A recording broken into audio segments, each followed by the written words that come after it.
आ रहा ये किस दिशा से फिर नया तूफान है, खामोश है खंजर तुम्हारे तीर भी बेजान है। आ रहा ये किस दिशा से फिर नया तूफान है, खामोश है खंजर तुम्हारे तीर भी बेजान है। खुद तुम्हें मालूम है कि क्या तुम्हारी शान है, खुद तुम्हें मालूम है कि क्या तुम्हारी शान है। इस वसुधा पर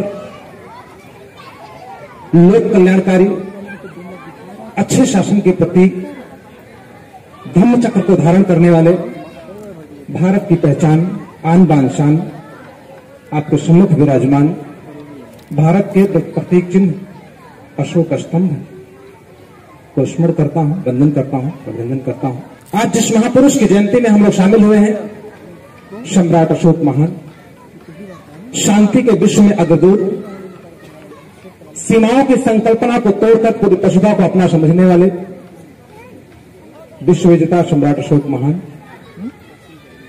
के जन्मोत्सव के अवसर पर आप सभी को मेरी ओर से हार्दिक शुभेच्छा, बहुत बहुत बधाई, मंगल कामना। अपने दादा के प्रतिमों पर चलकर पूरी दुनिया को एकता के सूत्र में प्रेम, बंधुत्व, सहिष्णुता से रहने का संदेश देने वाले सम्राट अशोक महान का अनुसरण करते हुए आधुनिक भारत में जिस महानायक ने अशिक्षित हो चुकी, अपनी परिपाटी को, अपनी गौरव गरिमा को भूल चुके समाज को नई राह दिखाई, लगभग आज से ठीक 195-96 वर्ष पूर्व पढ़ने के लिए भारत की शिक्षा के आंदोलन को पुनः गति देने के लिए घर से भी बगावत करके भूखे पेट बाहर निकलने वाले महामना ज्योतिराव फूले, चूंकि पूर्व संध्या पे कार्यक्रम है, कल उनका भी जन्मदिन है, उनको भी वंदन करता हूं, अभिनंदन करता हूं, उनको स्मरण करता हूं। कड़ी में जिस महापुरुष की जयंती मना रहे हैं, हम भारत के लोग हैं, श्रमण परंपरा के लोग हैं, कृतज्ञता, लोगों के प्रति प्रेम, सहिष्णुता हमारी पहचान है। उन तमाम विद्वानों के प्रति कृतज्ञता व्यक्त करते हैं जिनकी बदौलत हम अपने उस खोए हुए विरासत से रूबरू हो सके, जिन्होंने हमें पुनः अपनी विरासत से परिचित कराया। 1784 में एशियाटिक सोसाइटी की स्थापना करने वाले सर विलियम जोन्स हो, या 1838 में धम्मलिपि की गुत्थी को सुलझाने वाले जेम्स प्रिंसप, नौजवान 21 साल का नौजवान जेम्स प्रिंसप हो, उन तमाम अंग्रेज विद्वानों को इस भारत भूमि की ओर से कृतज्ञता व्यक्त करता हूं कि आप नहीं आते तो हम अशोक को नहीं पाते, हम चंद्रगुप्त को नहीं पाते, भारत की इस विरासत को हम देख नहीं पाते, समझ नहीं पाते। आपने भारत के इतिहास को नई आंख दी, इसलिए आपके प्रति पूरा भारत कृतज्ञ है। हमारे सम्मुख मंच पर मंचासीन सम्राट अशोक क्लब भारत राज्य उत्तर प्रदेश के संयोजक हमारे अभिभावक माननीय जवाहरलाल नेहरू जी, मंच की अध्यक्षता कर रहे माननीय अरविंद जी, साथ में सभी मंचासीन अतिथियों का अभिनंदन करता हूं। मेरे सम्मुख बैठे प्रबुद्धजन, नारी शक्ति, प्यारे बच्चों, आप सभी का मैं अभिवादन करता हूं और इन दोनों महापुरुषों के जन्मोत्सव पर आपको बहुत बहुत बधाई अर्पित करता हूं। ये जो कार्यक्रम है,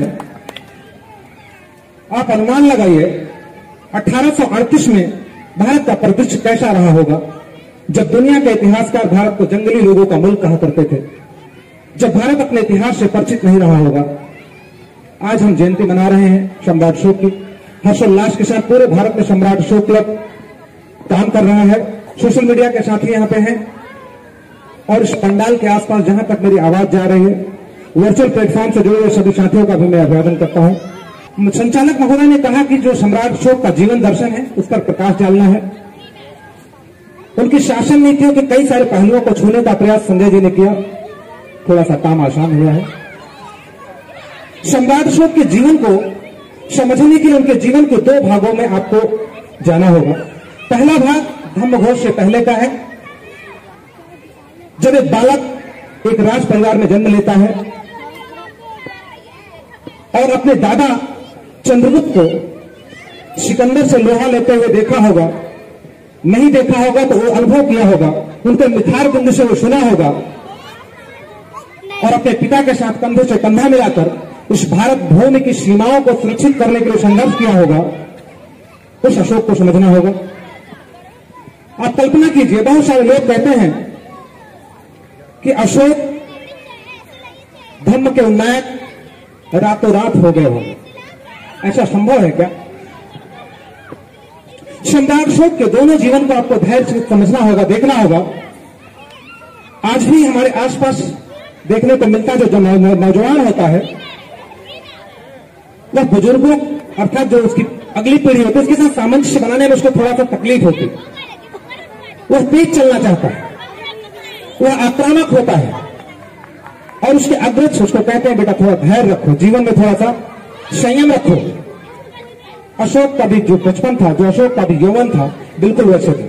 अशोक ने अपने दादा की कहानियों से बहुत कुछ सीखा था और सीख से उस तलवार की टंकार को सुना था, जो न सिर्फ सुना समझा बल्कि आजमाया भी कलिंग के मैदान पर। अशोक ने निश्चित रूप से अपने दादा से सुना होगा कि कलिंग एक ऐसा राज्य है जहां पर चंद्रगुप्त की पहुंच नहीं है। तो निश्चित रूप से उस बालक के मन में यह बात पैदा हुई होगी कि यह भूभाग जो मेरे दादा के कब्जे से बाहर है वहां तक मेरी सीमाओं की संकल्पना होनी चाहिए और इसलिए उसने तलवार उठाया होगा। तो अशोक का जो बचपन था, धर्म का जो उनके अंदर ज्ञान था, वो रातों रात नहीं बल्कि एक सुव्यवस्थित आंगन, बाड़ी और दलान, इन तीनों का बेहतर सामंजस्य था। आंगन में, जिस आंगन में अशोक पले बढ़े वहां की माताएं रही होंगी, वहां की बहनें रही होंगी, वहां की बुआ रही होंगी, वहां चाची रही होंगी, वहां ताती रही होंगी, वहां नानी रही होंगी। जिन लोगों ने अशोक को शिक्षित किया होगा, दीक्षित किया होगा, वहां आंगन रहा होगा। जैसे हमारे बच्चे आज खेल रहे हैं, इनको जैसा वातावरण देंगे ये बच्चे बिल्कुल वैसे बन जाएंगे। हम समझते हैं कि हम स्कूलों में पढ़ के ज्ञानी होते हैं, हम समझते हैं कि हम स्कूलों में पढ़ के बड़े होते हैं, दरअसल सच्चाई यह नहीं है। परिवार की पाठशाला में जब हम पढ़कर निकलते हैं तब हम समाज को समझते हैं, देश को समझते हैं, परिवेश को समझते हैं और उसी से हमारे जीवन की दिशा और दशा तय होती है। स्कूलों में केवल ज्ञान का जो स्तर है, उस परिवार की पाठशाला पर सिर्फ ज्ञान बढ़ता है, नॉलेज बढ़ता है। अर्थात जो फाउंडेशन है वह परिवार की पाठशाला में पड़ता है। आप जैसा पाठशाला बनाएंगे आने वाली पीढ़ियां वैसे ही होंगी। तो निश्चित रूप से अशोक की जो परिवार की पाठशाला थी वो लाजवाब रही होगी, जहां से अशोक जैसे शासक का प्रादुर्भाव होता है। दूसरी ओर जो दूसरा जीवन है अशोक का, वो धम्मघोष का है। जब हम लोग सम्राट अशोक को समझना शुरू किए तो बड़ी एक मंशा रहती थी कि आखिर अशोक ने यूं ही तो कलिंग पर आक्रमण नहीं किया होगा, कोई न कोई ठोस वजह रही होगी, कोई न कोई ठोस कारण रहा होगा। इसको समझने के लिए जो विद्वान साथी हैं उन्हें आज के तब के उत्कल और आज के जो उड़ीसा का क्षेत्र है, धौली का जो शिलालेख है, उस क्षेत्र का दौरा करना चाहिए, उनको समझना चाहिए। अशोक के समय उनके दादा ने जो राजधानी बनाई थी आर्थिक, जो आज भी भारत का सबसे प्राचीन शहर है, जिसका लोग नाम नहीं जानते हैं अधिकांश लोग, मंडला जो महेश्वती का एरिया है, जहां नर्मदा नदी की धाराओं को मोड़ करके बीच में महल बनाया गया था, उस राजधानी और छत्तीसगढ़ के एरिया को जोड़ते हुए जब आप समुद्र के किनारे आएंगे, चंद्रभागा बीच कोणार्क मंदिर होते हुए आप देखेंगे, तब आपको समझ में आएगा कि निश्चित रूप से अशोक और चंद्रगुप्त के जो दुनिया के साथ वैश्विक संबंध रहा होगा, जो बंदरगाह रहे होंगे, यहां कुछ न कुछ समस्या रही होगी और उस समस्या को सुलझाने के लिए लगातार अशोक और चंद्रगुप्त ने प्रयास किया होगा और अंत में युद्ध जैसी स्थिति बनी होगी जिस पर अशोक ने आक्रमण किया होगा और धम्मघोष किया होगा। तो यहां से शुरू होता है कलिंग युद्ध के बाद अशोक का दूसरा जीवन। एक नौजवान सत्ता संभालने के बाद तलवार की टंकार पर दुनिया को झुकाता है और देखता है कि लोगों को झुकाने में आनंद है या लोगों को ऊपर उठाने में आनंद है। इन दोनों के अंतर को समझने का प्रयास करते हैं सम्राट अशोक महान और यहां से शुरू होता सम्राट अशोक के धम्म घोष, सम्राट अशोक प्रियदर्शी अशोक। बहुत सारे इतिहासकार, उन्हें इतिहासकार लोग कहते हैं, मैं उन्हें नहीं मानता। ऐसे लोगों पे लानत है जो लोग बड़े बड़े ग्रंथों के प्राचीन होने का दावा करते हैं, लेकिन उन्हें अशोक, सम्राट अशोक, चंद्रगुप्त मौर्य, तथागत बुद्ध के विरासत के बारे में कोई जानकारी नहीं रही हो। ऐसे लोगों पे लानत है कि 1838 से पहले लोग जानते नहीं थे इनके बारे में। इसलिए ऐसे इतिहासकारों को नकारना जरूरी है। ऐसे इतिहासकार एक सवाल खड़ा करते हैं, संजय जी ने जिक्र किया, तो कहते हैं, और हमारे लोग उनसे गुमराह होकर कहते हैं कि अशोक ने तलवार रख दिया इसलिए भारत गुलाम हो गया, भारत अहिंसक हो गया। संजय जी ने बड़े विस्तार से इस पर प्रकाश डाला। ऐसे लोगों से मेरा एक सवाल है, और आप लोग भी इस पर चिंतन कीजिएगा, अगर सम्राट अशोक का धम्मघोष विश्व शांति का संदेश कायरता है, तो गांधी की अहिंसा से भारत आजाद कैसे हो गया? ऐसे इतिहासकारों से सवाल है कि अगर सम्राट अशोक की अहिंसा बेकार थी, तो गांधी की अहिंसा अच्छी कैसे हो गई? गांधी जी तलवार चला रहे थे क्या? देश को आजाद कैसे कराया? सत्य और अहिंसा के दम पे हम लोग कहानियां पढ़ा करते थे, बचपन में गीत गाया करते थे। तो अगर अशोक की अहिंसा भारत के लिए घातक थी, तो गांधी की अहिंसा से देश आजाद कैसे हो गया? इन इतिहासकारों को जवाब देना पड़ेगा और हमारी आने वाली पीढ़ियां सवाल करेंगी। सम्राट अशोक ने जब दम्भघोष किया, तब उन्होंने देखा कि एक आदमी की जो गरिमा है, तथागत बुद्ध ने अपने धम्म में समझाया है कि मानव की जो गरिमा है वो कैसी होनी चाहिए। उनको जरूर ये विचार आया कि अगर बुद्ध की एक मानव को, तथागत बुद्ध समाज की बात नहीं करते, वह व्यक्ति की गरिमा की बात करते हैं, व्यक्ति के विकार को दूर करके व्यक्ति को अच्छा मानव बनाने की बात करते हैं। कि अशोक ने तलवार रखा है, सेना नहीं भगाई है, सेना को बंद नहीं किया है, उनके हाथ तलवार चलाना नहीं भूले हैं। ये आपके लिए संदेश है, ये दुनिया के लिए संदेश है कि बाहर की सीमाओं पर मेरी सेना उतनी ही चौकन्नी रहेगी, उतनी ही चौकस रहेगी जितना पहले हुआ करती थी, लेकिन मेरे अंदर जो करुणा है उसका प्रतिफल हर एक मानव को, जहां तक मेरी पहुंच होगी, मेरी पुरुषार्थ होगी, मैं देने का प्रयास करूंगा। ये दोनों बातें सम्राट अशोक ने बड़ी शालीनता से पूरी दुनिया को दिया। इतिहासकार एक पक्ष को देखता है, वो अंधा है, वह विद्वेष की भावना में लिख रहा है या अज्ञानता में लिख रहा है। इसलिए ऐसे इतिहासकारों को पढ़ते वक्त हमें भी बड़ा सजग रहने की जरूरत है। सम्राट अशोक का जो दूसरा जीवन है, पहले जीवन में उन्होंने अपने लिए किया, यह भी बड़ी रोचक बात है। तथागत बुद्ध के धम्म की समझ देखिए सम्राट अशोक की। हम लोग बुद्ध की बात करते हैं, अशोक की समझ देखिए बुद्ध की। सम्राट अशोक ने देखा कि तथागत बुद्ध के धम्म में एक विधान है, एक विनय है कि 25 साल तक ज्ञानार्जन का समय है, लगभग 40 से 45 साल तक धन अर्जित करने का समय है, शासन विस्तार का समय है, और उसके बाद का जो समय है वो लोक कल्याण का समय है। कितने शानदार तरीके से 45 सालों तक, 50 सालों तक शासन किया और उसके बाद शासन की दिशा को लोक कल्याण की तरफ मोड़ दिया। जब लोक कल्याण की तरफ मोड़ा तो तथागत बुद्ध के उस शिक्षा के चक्रवर्ती साम्राज्य को पूरी दुनिया में पत्थरों पर लिखवा दिया। और दुनिया को क्या दिया अशोक ने?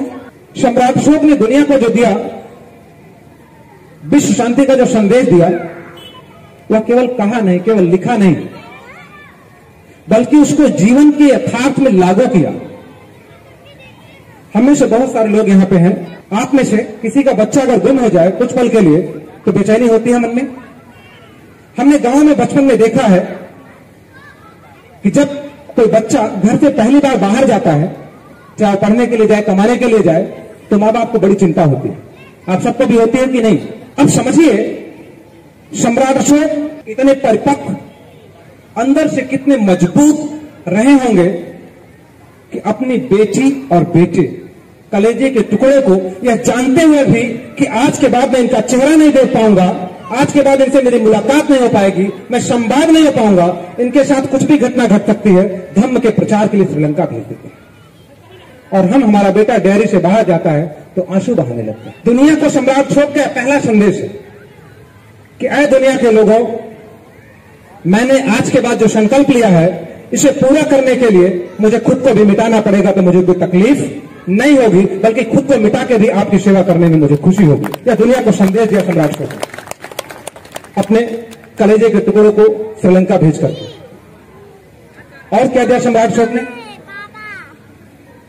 संजय जी ने अर्थव्यवस्था की बात की, बड़ी बड़ी बारीकी से सारी बात को रखा।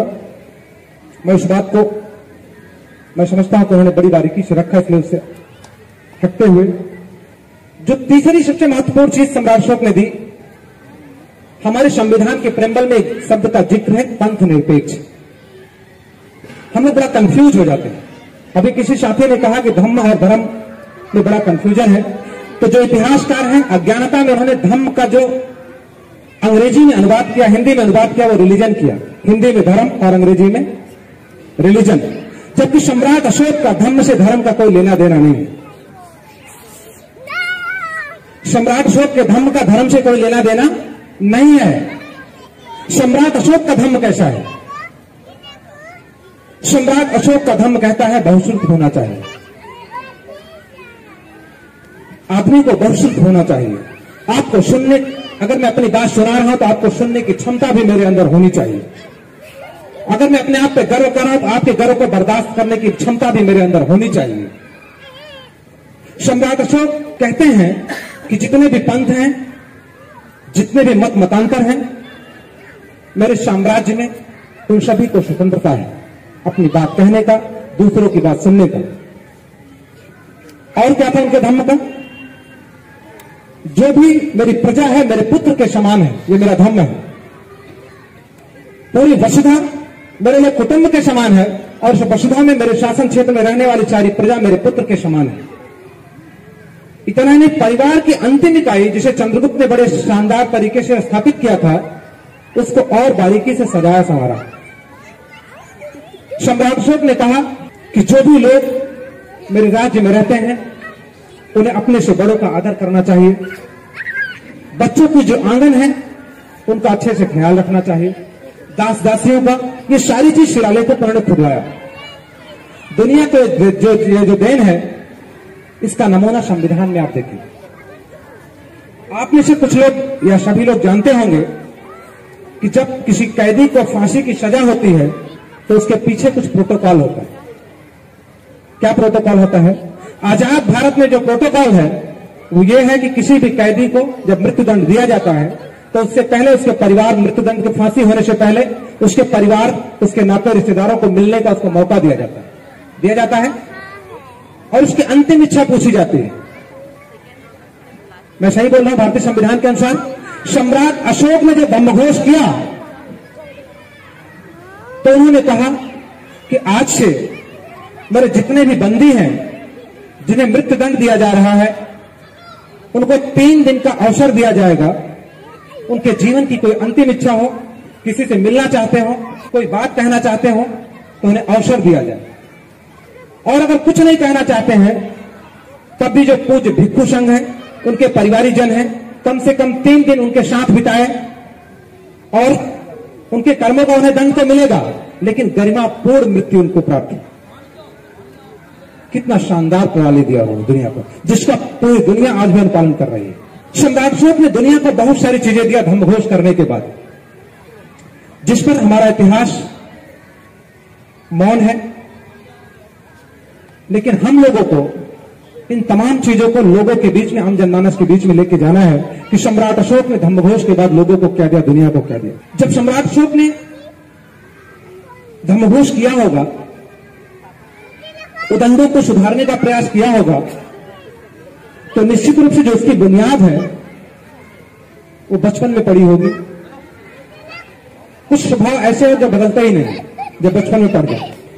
तो जब हम लोग चंद्रगुप्त को देखते हैं, समझते हैं, तो चंद्रगुप्त का जो शासन था, चंद्रगुप्त ने चोरों को, लुटेरों को बड़ी शालीनता के साथ अपने शासन में शामिल किया था। चोरों के लिए अलग काम की व्यवस्था है, डकैतों के लिए अलग काम की व्यवस्था है, उनके रहन सहन भरण पोषण की अलग व्यवस्था है। ठीक उसी को आगे बढ़ाते हुए सम्राट अशोक ने लुटेरों को, डकैतों को, जितने भी लोग थे उनको मृत्युदंड से पहले गरिमापूर्ण जीवन देने की परंपरा शुरू की पूरी दुनिया में, अपने दादा की परिपाटी को आगे बढ़ाते हुए। ये सारी चीजें आखिर चंद्रगुप्त को कहां से मिली होगी, अशोक को कहां से मिली होगी, उनके पिता को कहां से मिली होगी? इसको जानने समझने के लिए तथागत बुद्ध की तरफ आपको ध्यान से देखना होगा। पूरी दुनिया में संजय जी ने थोड़ा सा शिक्षा का जिक्र किया, तो आपको जान के आश्चर्य होगा, हम लोग बुद्ध को माल्यार्पण करते हैं, पुष्प चढ़ाते हैं, कुछ पाने की उम्मीद में नहीं, बल्कि कृतज्ञता व्यक्त करते हैं कि एक ऐसा मानव धरती पर पैदा हुआ जिसने पहली बार दुनिया में शिक्षा का ऐसा साम्राज्य खड़ा किया जिसका आज तक कोई जोड़ नहीं, बेजोड़ है। 5 लोगों को प्रशिक्षित करने से शुरू हुआ वो स्कूल दुनिया में आज भी पाठशाला का प्रथम पाठशाला है। तो जो दुनिया में शिक्षा का साम्राज्य सम्राट अशोक को मिला विरासत के रूप में, संजय जी ने 23 विश्वविद्यालयों का जिक्र किया। इन विश्वविद्यालयों के माध्यम से सम्राट अशोक निश्चित रूप से लाभान्वित हुए होंगे। बुद्ध के उन संदेशों को बड़ी गहराई से बचपन में पढ़ा होगा, देखा होगा, समझा होगा, और एक संपूर्ण मानव के रूप में, सर्वश्रेष्ठ शासक के रूप में, लोक कल्याणकारी शासन की स्थापना कर भारत में पूरी दुनिया को संदेश दिया होगा। जब हम लोग अशोक को पढ़ते हैं और 1838 की याद आती है, तो एक बात मन में उठती है कि आखिर इतना खूबसूरत, स्वर्णिम भारत, गौरवशाली भारत की दुर्दशा कैसे हो गई? कुछ तो कारण रहे होंगे। जब उन कारणों की तरफ देखते हैं तो हमें पता लगता है कि पूरी की पूरी श्रमण सभ्यता जो है वह किसी साजिश का शिकार हुई, किसी साजिश का शिकार हुई। और उस साजिश करने वाले लोग जरूरी नहीं कि हमेशा बाहर के लोग, उस साजिश करता लोग हमेशा बाहर के हैं जरूरी नहीं है। वह सत्ता में भी हो सकते हैं, शासन में भी हो सकते हैं, आपके आंगन में भी हो सकते हैं। और उसी का शिकार हुई है समर सभ्यता, पूरी की पूरी अशोक की सभ्यता, चंद्रगुप्त की सभ्यता, भारत की सभ्यता उसी की शिकार हुई। जब ये सभ्यता शिकार हुई होगी तो शिकारियों ने कैसे कैसे क्या क्या किया होगा, मैं आपको इशारा कर रहा हूं। बहुत सारे पन्नों को खोल नहीं सकते क्योंकि खोलने का उचित मंच नहीं है। जब सम्राट अशोक का शानदार भारत रहा होगा, निश्चित रूप से जब चंद्रगुप्त ने युनानी सेना को पराजित किया होगा और तमाम युद्ध जीते होंगे, तो बहुत सारे विरोधी भी रहे होंगे और बहुत सारे विरोधी मौके की तलाश में भी रहे होंगे।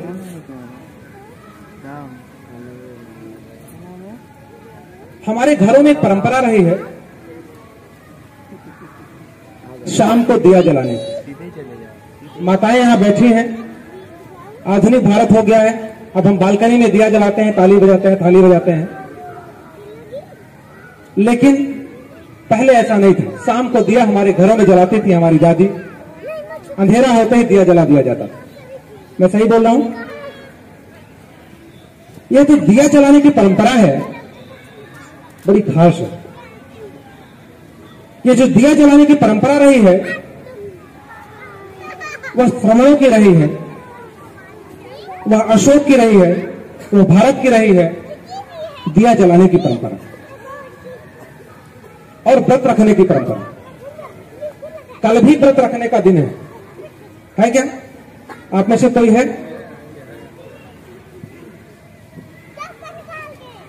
आपके व्रत रखने पे मुझे कोई ऐतराज नहीं है, लेकिन व्रत रखा क्यों जाता था मैं इसका जिक्र जरूर करूंगा। उस शानदार सभ्यता में हम संकल्प लेते थे शाम को दिया जला के कि आज दिन भर मेरे से जो भी गलतियां हुई होंगी उनको यहीं छोड़ देते हैं। इस रोशनी में एक नई शुरुआत करने का संकल्प लेते हैं और कल एक नया सवेरा होगा। अर्थात अपनी पूरे दिन की गलती को शाम को हम देख लेते थे और अगले दिन फिर एक नया जीवन शुरू हो जाता था। उस दिया जलाने में एक और काम करती थी हमारी माताएं बहनें आंगन में बैठ के, और आज भी करती हैं। फर्क इतना है कि आज पूजती थी और पहले पढ़ती थी। आज वो घरों में बैठ के पत्थर पूजती हैं और पहले घरों में बैठ के पत्थर पढ़ती थी। और जब तक आप पढ़ते थे तब तक आप विश्वगुरु थे, विश्व विजेता थे, और जब से आपने पूजना शुरू किया आपकी स्थिति आपके सामने है। तो इसका मतलब अब घरों में बैठ के पत्थर पूजने की जरूरत नहीं है, बल्कि उन पत्थरों को क्या करने की जरूरत है? पढ़ने की जरूरत है। आंगन में बैठी हुई माताओं को, नन्हे बच्चों को संवारने की जरूरत है।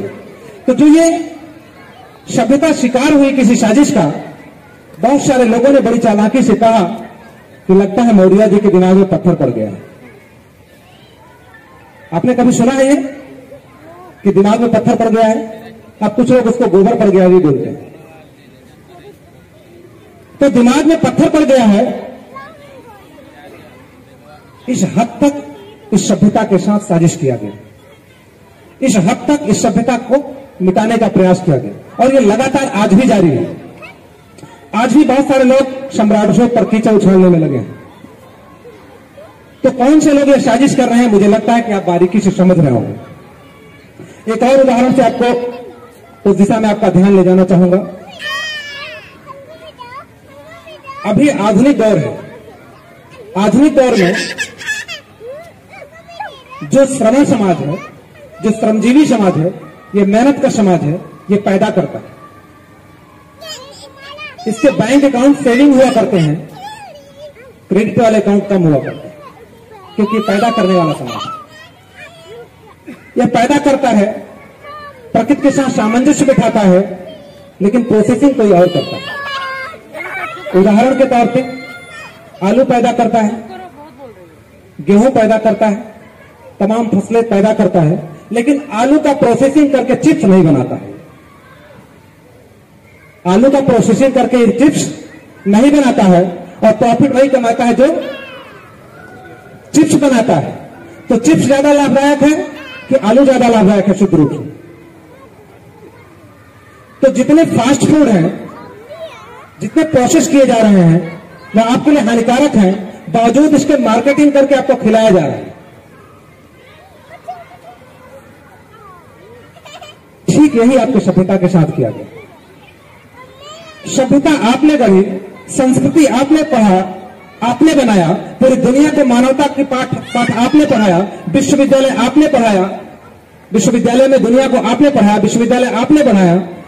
अब कुछ लोग उन सभ्यता पर बड़ी चालाकी से अपने अनुसार मॉडिफाई करके उसे धन अर्जित करें। उस सभ्यता को मॉडिफाई करके, उसकी प्रोसेसिंग करके, उसको संस्कारित करके, आपको संस्कारित, अभी संजय जी ने बताया कि संस्कारवान बना के लाभ ले रहे। इस हद तक आपके साथ साजिश की गई है। तो जो माताएं बहनें हैं आंगन में जो बैठी हैं, मेरा उनसे गुजारिश है कि संकल्प लेके जाइए। आज अशोकाष्टमी के दिन अगर आपके घर में बच्चा है, नहीं तो पड़ोस में है, 1 घंटे जरूर बाड़ी में जो बच्चे खेल रहे हैं उनको संवारने का काम आप करेंगी, अर्थात पत्थर पे जो लिखा हुआ है उसको पढ़ के सुनाने का काम करेंगी। भारत अपने आप बदल जाएगा, कुछ करने की जरूरत नहीं पड़ेगी आपको।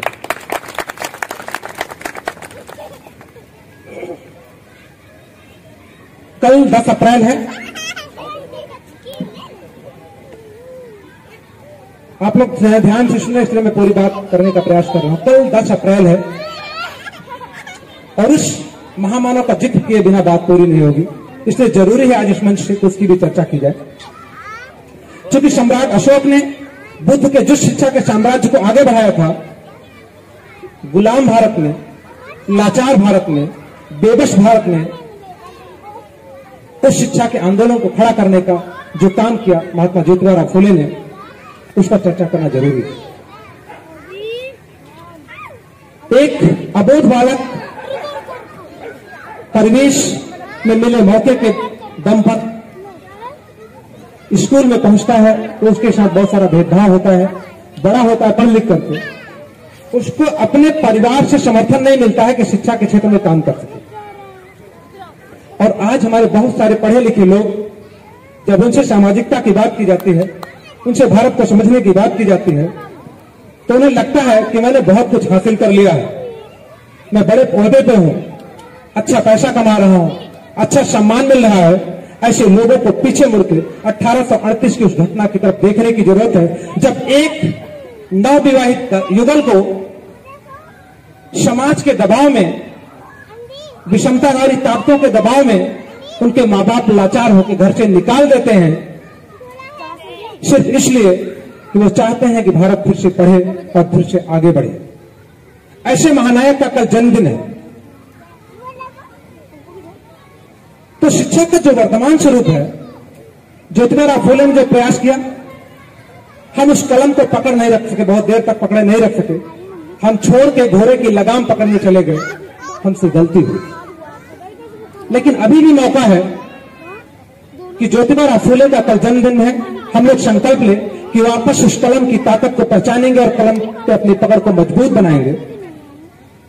लेकिन जो विरोधी ताकतें हैं वह इतना आसानी से आपको करने नहीं देंगे।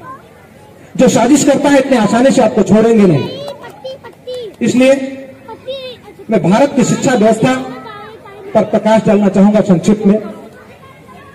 पूरे भारत में 15 लाख स्कूल हैं। पूरे भारत में 15 लाख स्कूल हैं। 4.5 लाख के आसपास निजी स्कूल हैं, बाकी सरकारी स्कूल। आप में से कितने लोग सरकारी स्कूलों की स्थिति से संतुष्ट हैं? जरा हाथ उठाइएगा। जो सरकारी स्कूलों की स्थिति से संतुष्ट है, शायद कोई नहीं। आखिर इन 11 लाख स्कूलों में पढ़ते किसके बच्चे हैं? उन लाचार लोगों के जो प्राइवेट स्कूलों की फीस नहीं दे सकते, उन मजबूर लोगों के जो अपने बच्चों की पढ़ाई के लिए बेहतर प्रबंध नहीं कर सकते, वो 11 लाख सरकारी स्कूलों में पढ़ते हैं।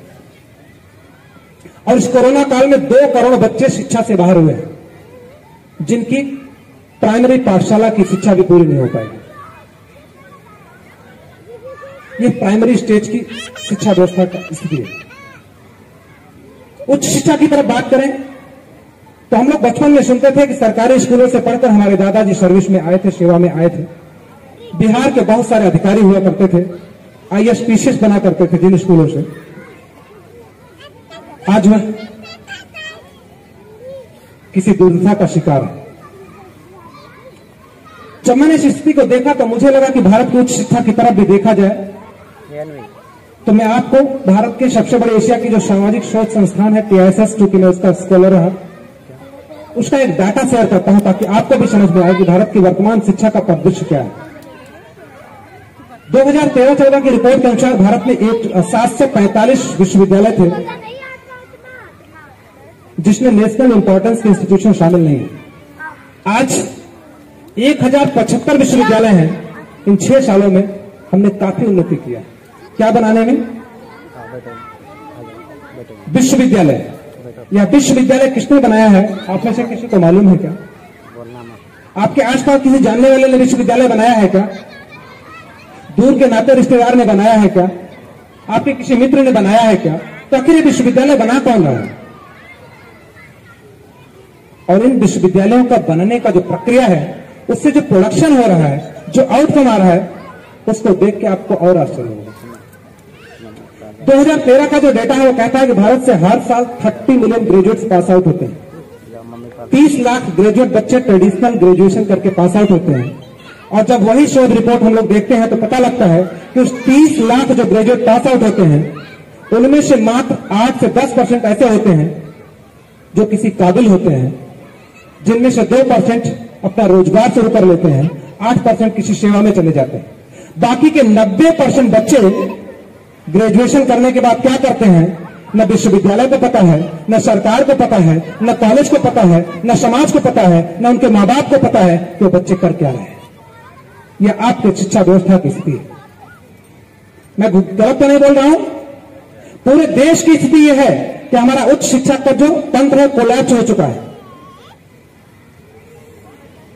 इस पीड़ा को जब कुछ लोगों ने रखा, अच्छा प्रयास शुरू किया, तो नई शिक्षा नीति लाई गई है। 2020 मई में नई शिक्षा नीति लाई गई है। नई शिक्षा नीति से पहले एक और महत्वपूर्ण शिक्षा नीति लाई है। शिक्षा में परिवर्तन किया गया था 2009 में।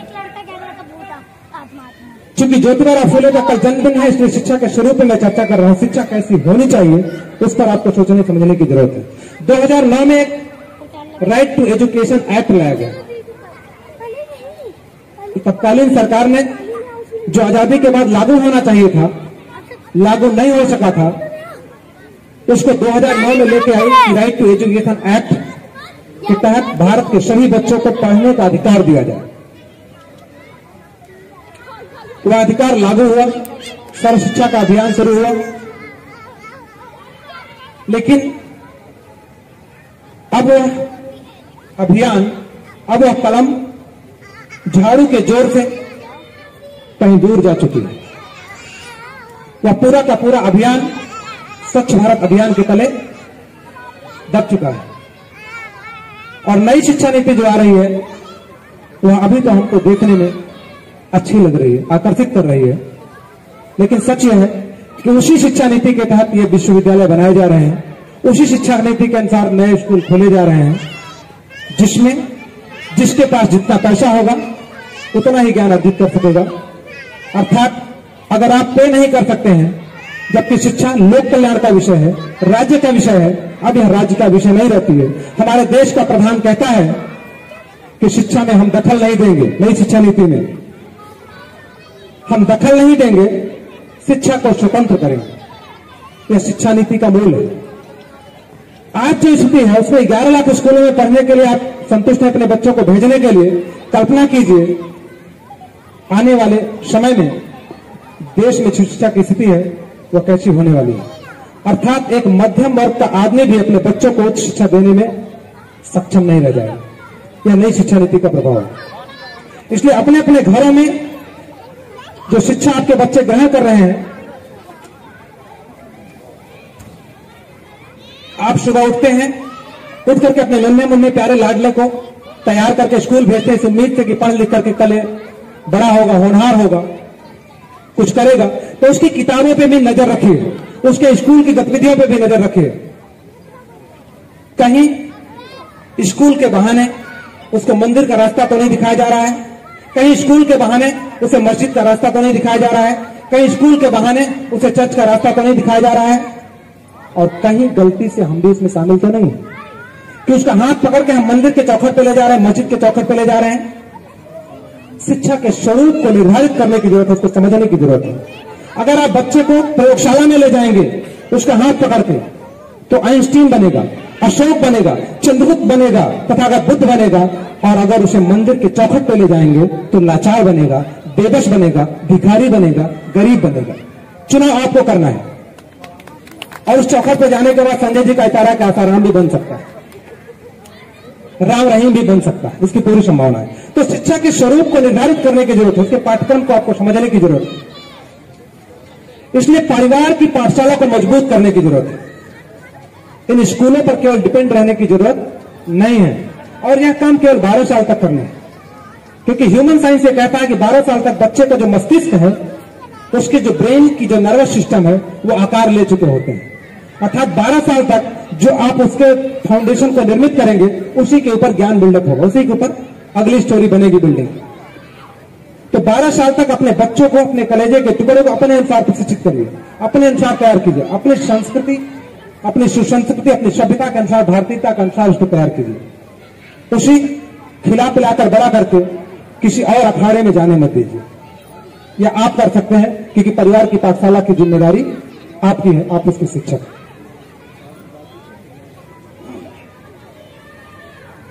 मैं राजनीतिक टिप्पणी नहीं करना चाहता, क्योंकि सम्राट अशोक ने एक शानदार सुशासन स्थापित किया था और सम्राट अशोक के चाहने वाले इस देश के राष्ट्र निर्माताओं ने, संविधान निर्माताओं ने बड़ी आशा और उम्मीद के साथ अशोक की बातों को संविधान में पिरोया था कि कभी भारत ऐसा था और अगर उस रास्ते पे हम चलेंगे तो फिर से हमारा भारत वैसा बन जाएगा। इस उम्मीद के साथ भारत के संविधान को उन्होंने रचना की।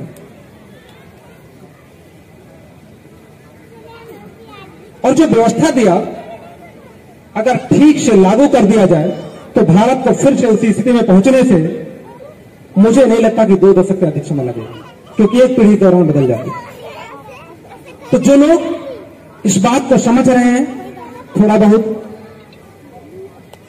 ऐसे बहुत से लोगों के एक मन में लगातार जिज्ञासा है, वो लगातार प्रयास कर रहे हैं कि राजनीति की दिशा को बदला जाए। बहुत सारे लोग यह भी कहते हैं कि राजनीति की दिशा को बदलने का एक तरीका है, अभी पूर्व वक्ता उन्होंने इस पर भी प्रकाश डाला, वो है मत। लेकिन ऐसे तमाम विद्वानों से मैं गुजारिश करूंगा कि जब बाढ़ का पानी होता है तो उस बाढ़ के पानी में केवल पानी होता है कि और कुछ भी होता है? जो बाढ़ का गंदा पानी होता है उसमें केवल पानी होता है कि और कुछ भी होता है? बहुत कुछ होता है। जो नदियां बाढ़ का पानी लेके आती है अपने साथ बहुत सारा गाद लाती है। जंगल के तमाम झाड़ झंखाड़ जो भी उनको रास्ते में मिलता है उनको बहा लाते हैं।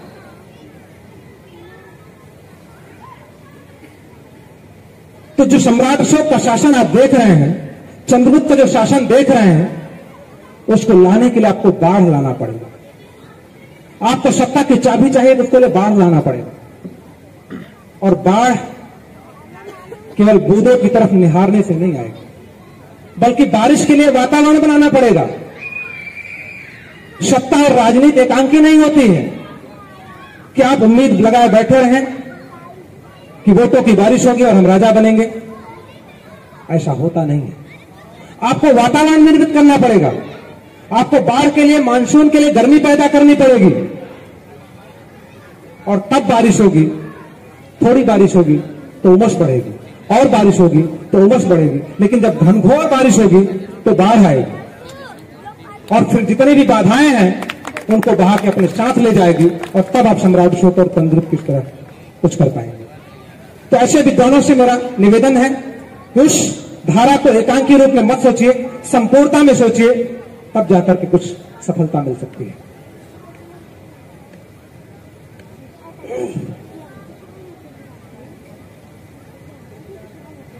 मुझे लगता है इस देश में, इस दुनिया में अशोक के शासन नीति की आज सबको जरूरत है। जो भारत है, अगर पहल करे तो दुनिया में फिर से खुशहाली, शांति, भाईचारा, प्रेम, सौहार्द का वातावरण बन सकता है। लेकिन दुर्भाग्य इस देश का है, सम्राट अशोक की नीति लिपिबद्ध दस्तावेज तो इसके पास है, लेकिन उस पर चलने की नीयत इसके पास नहीं है।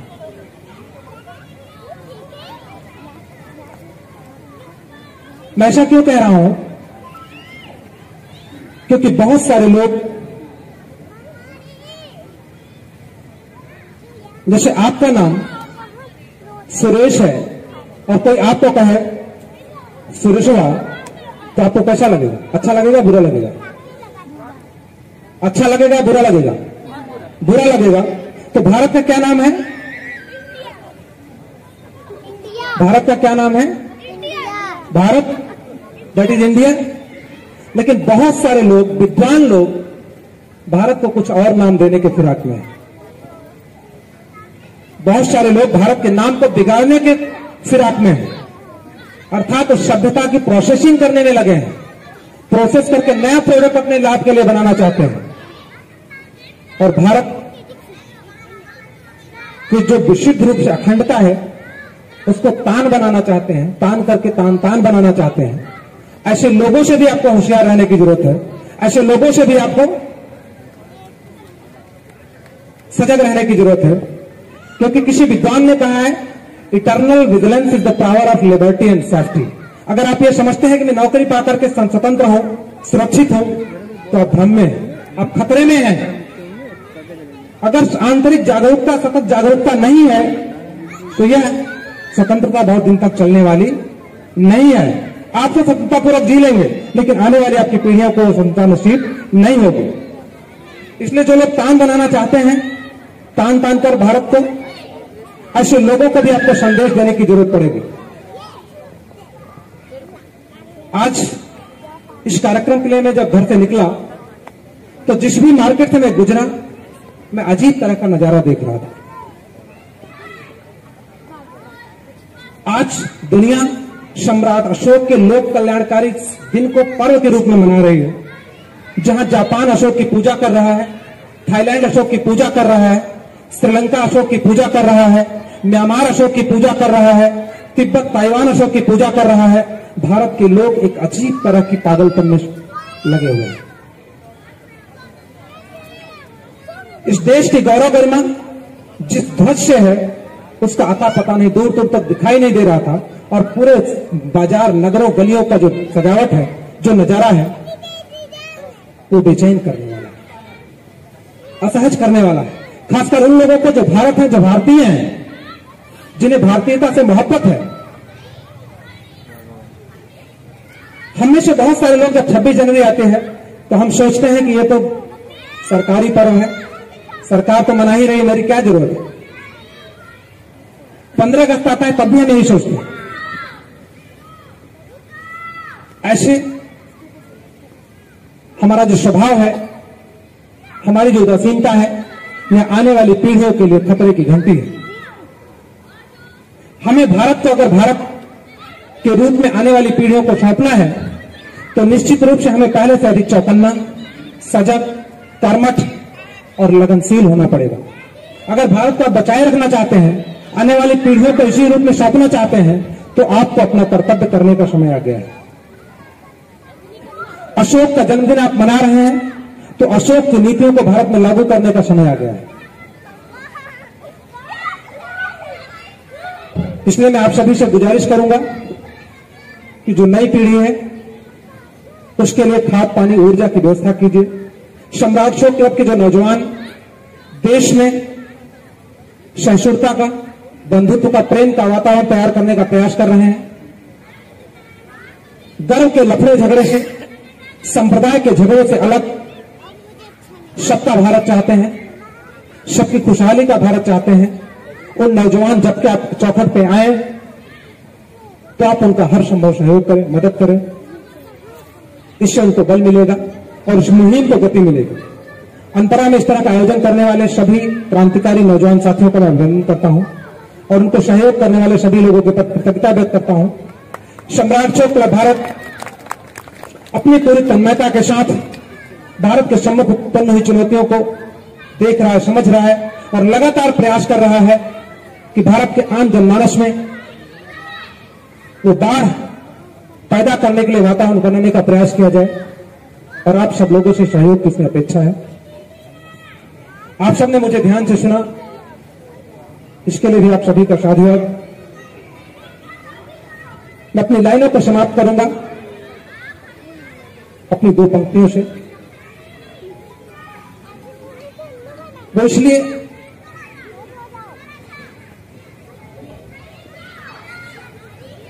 जरूरी इसलिए है कि दुनिया में परिवर्तन समय की मांग है। एक समय चंद्रगुप्त अशोक उस परिवर्तन के वाहक बने थे, तो हमारे पास भी मौका है, हम भी उस परिवर्तन का वाहक बन सकते हैं।